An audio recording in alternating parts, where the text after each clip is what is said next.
Comment écrire une bonne lettre de motivation? À quoi je dois faire attention au niveau de la forme? Bonjour, je suis Robin Zuffray, conseiller en orientation et on va regarder ça ensemble. Alors au niveau du contenu, j'ai déjà fait une vidéo que vous pouvez regarder en cliquant juste au-dessus. Là, on va se concentrer sur la forme de manière générale. Quels sont les points à faire attention dans la lettre de motivation? Alors la première chose, c'est l'orthographe. Évidemment, c'est juste quelques paragraphes.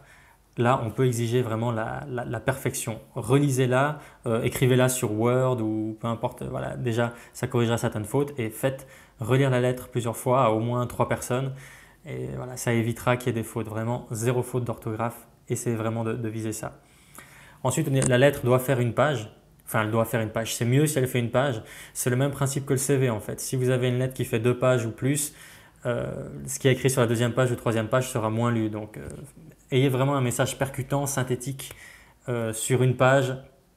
Voilà, faites de votre mieux à ce niveau-là. Évitez les gros blocs de texte aussi qui ne donnent pas envie de lire. Donc, faites des paragraphes clairs avec des thèmes clairs. Justifiez le texte pour que ce soit droit des deux côtés. Ce sera plus propre. C'est possible d'écrire à la main. C'est une question que j'ai souvent aussi. Est-ce qu'il faut écrire les lettres à la main? Pas forcément.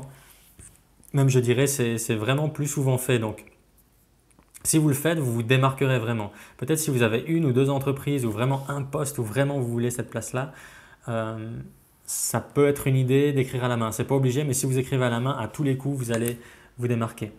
À ce niveau-là, en fait, ce qui est recherché quand on écrit à la main, c'est pas de voir la personnalité de la personne ou de voir quelles sont ses qualités en regardant dans le détail comment la personne a écrit son A ou son O, etc.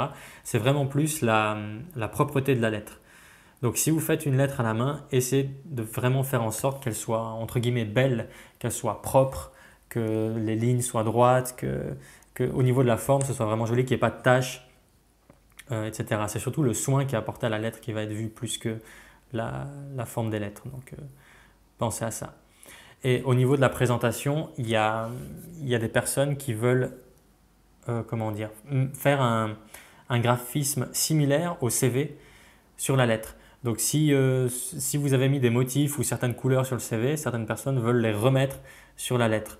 C'est une chose qui peut se faire, mais moi je vous déconseille de le faire. Vraiment, je conseille de mettre le côté créatif et artistique entre guillemets sur le CV et sur la lettre de vraiment rester sur du texte. Donc vraiment une feuille blanche avec du texte mais propre, clean, mais vraiment une lettre excellente.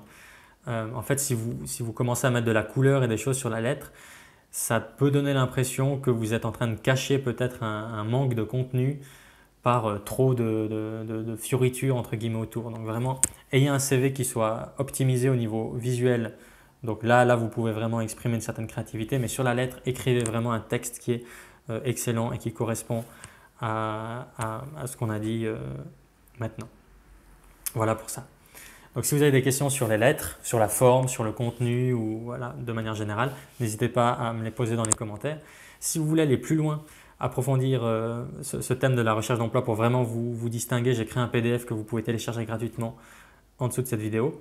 Si cette vidéo vous a été utile, n'hésitez pas à l'aimer, à vous abonner à la chaîne pour recevoir les nouvelles vidéos. Et nous, on se voit dans une prochaine vidéo. Donc d'ici là, ne négligez rien, ne lâchez rien et ça finira par passer. À tout bientôt.